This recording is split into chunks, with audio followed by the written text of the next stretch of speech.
and also that there's a new skydiving place. Oh, really? Right? You didn't know that? No. It's near 9 Mile Ocean. Yes. Oh. Yeah, The it's new Harry's. Yeah. Harry's bar. Oh, okay. But I This is haven't right tried next it to, before. Yeah, Yes. the bowling center. Oh, and the okay. ice skating one. Yeah, see, so many new things are happening in Myanmar, in Yeah. Yangon all the time. Yeah. True. So what do you think of like using technology here for the communication? Are we still using pen and paper? Are we using mobile? I realized everyone's on Viber. Yes, which is very different because in definitely. Singapore everyone's on WhatsApp. Yeah, and then everyone's on Messenger. And Different countries, different Yeah. apps, right? Yeah. Even we use Viber at work, right? Yes. I talk to my clients on Viber. Yeah. It's a new experience. Yeah, it's quite new because that in China everyone actually use WeChat. So WeChat is equals to your life. You can actually call taxi on WeChat, or you can buy things at a convenience store. You can use the online payment using your WeChat money, WeChat payment like that. And then I think it's quite convenient for the new generation actually, and people actually are more more efficient and like 24 hours online, something like that, right? It's, yeah, but also, actually that also creates some issues like some restaurant or some coffee bars in China that they put a notice on desk like okay, put your cell phone aside and just talk to the people that said upset to you, like that. We don't accept this kind of things here. Actually, that it's quite efficient and quite easy and quite convenient. But sometimes that the people are actually more distant. They have more distance and then they are not close to each other. Sometimes this kind of issue also creates. So it's both bad. Both good and good and bad, like that. Yes. In their own ways. Are you also using Viber at Thailand Legal? Not really. we used WeChat as the something offline communication, but online communication we use email system for sure. But sometimes that we use the iMessage to communicate with our local friends. I don't have a Viber. Yeah, but I should have it. I should have a Viber. Actually, it's quite useful here. Yes. Actually, we were just talking. I was just talking with my friend, Yeah. and they said like, okay, so there are many expats coming here from different countries, right? So if Thai people come here, we use Line. If Chinese people, then we use WeChat. Yes. And with Burmese people, then we use Viber. And also, there's also WhatsApp from Singapore, right? Yeah. Singapore. So I guess we're very flexible. Yeah. We use everything. Yeah. Use But- every application. Yeah, but it gets a bit confusing because, like, if, for example, I don't open my Viber as much, so it's like I might miss stuff because, like, I usually open my WhatsApp, you know, and I realize Burmese people really like to call. Here. I don't know, but people always call me instead of like in Singapore, everyone texts, you know. It's and more then here people are just like, oh no, we just call and Call. like start talking. Yeah. So that's something really interesting. different. Okay. Actually, bring it back to the workplace. PwC actually just moved to Google. So with the move to Google, instead of the traditional emails, we have like Google spreadsheets. We now use also Google Hangout. Yeah, so it's actually made working together a lot easier. Right. In terms of like digitalizing communication and the way we work. So here people are very lucky because that they don't go through the era of 2G. 3G. Yeah, we live from You jump to 4G. Yeah. You jump to 4G, or even in the future you have 5G. Like that. yeah. It's very totally different experience from my generation. The first mobile phone I saw is like a brick, like this big. Okay, it's like a satellite mobile phone. Like I remember my father was using this very big brick every time like that. And then before this kind of mobile coming into the market, there was a BP.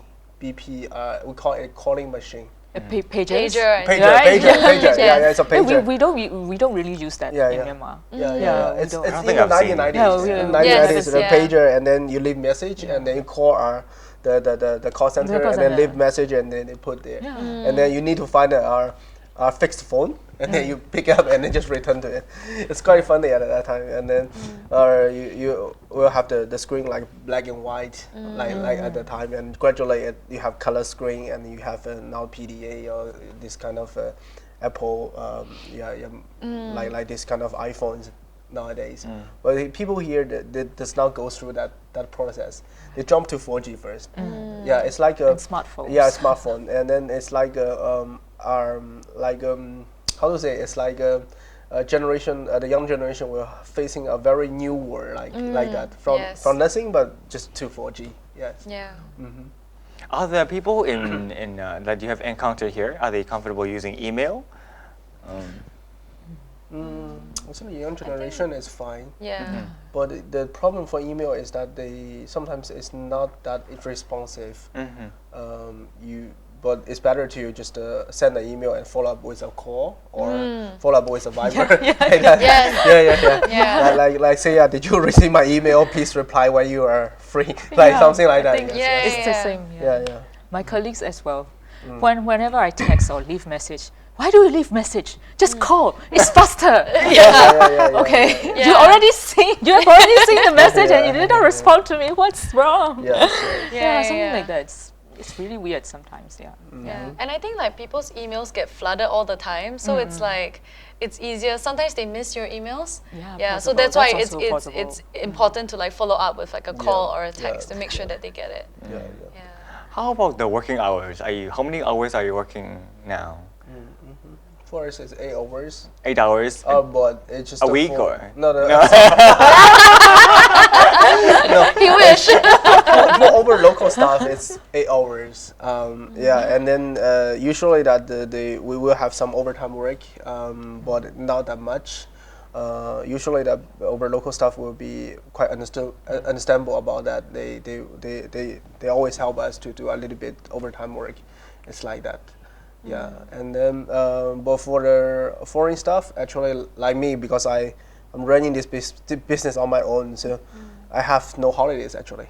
That's it. It's like a typical Chinese style that we don't have days off. It goes through our period, like in the first 1980s or 1990s, we only have 1 day off, just the same like Myanmar, like only Sunday off. But when reaching to the 2000 something, and then the government decided that they should have more leisure time to the people, and also that it actually promotes to the consumption of the goods and also like that. And then they encourage people to have more days off, and they give golden weeks like that, 7 days in a row that they off, and then you go to different places for sightseeing like that.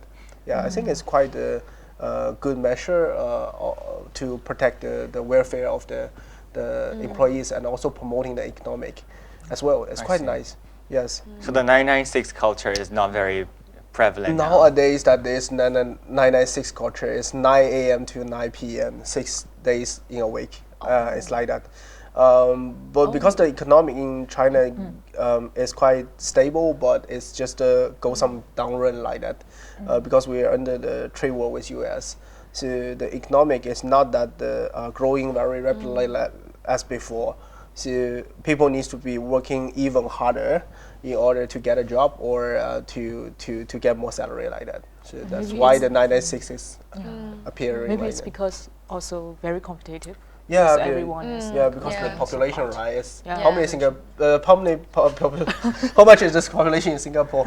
I don't know, 5 but million. 5 million. 5.5 maybe. First is what? 1,300. It's like that. So everyone is trying very hard to get a job. It's very competitive, and then you need to be really, really outstanding in order to go to PwC.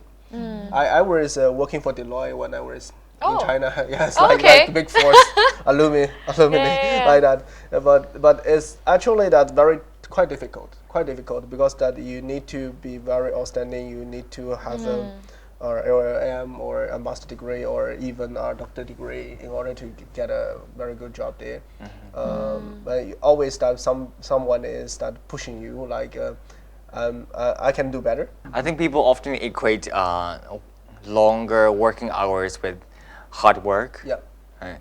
But also, I think some companies like Microsoft has run this test that if they only work 4 days a week and the productivity increased by 40%.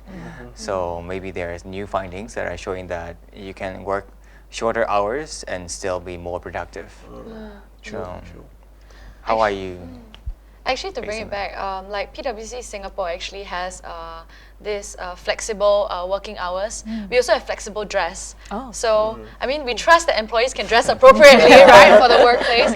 But you don't have to be wearing a suit all the time, especially if you're not meeting clients. Yeah, so so flexible working hours also on what time you come in and what time you leave, as long as you get the job done.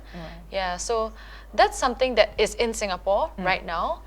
But in our current Myanmar office, not yet. It's a fixed hours. Yeah, it's still sort of fixed hours. But yes, we work like 8 hours a day. Usually 5:30, a lot of people are going home. But it also depends. Like if there's an urgent project, an urgent client project, then of course people would have to meet the deadlines, and so longer working hours. And I think going back to the international people that you're saying that are here, because I think partly also because our families are all back home and things like that. So actually a lot of my colleagues do work over the weekends and they work at night because usually they have a lot of things that they do, and also because like maybe they they have like other things other commitments here. Yeah, so they tend to work a lot, I realized. Yeah, true. So every time we have a new person coming in, we're like, okay, you're going Bojok Market, we're gonna buy you. We're gonna have to wear it on Wednesdays. Yeah.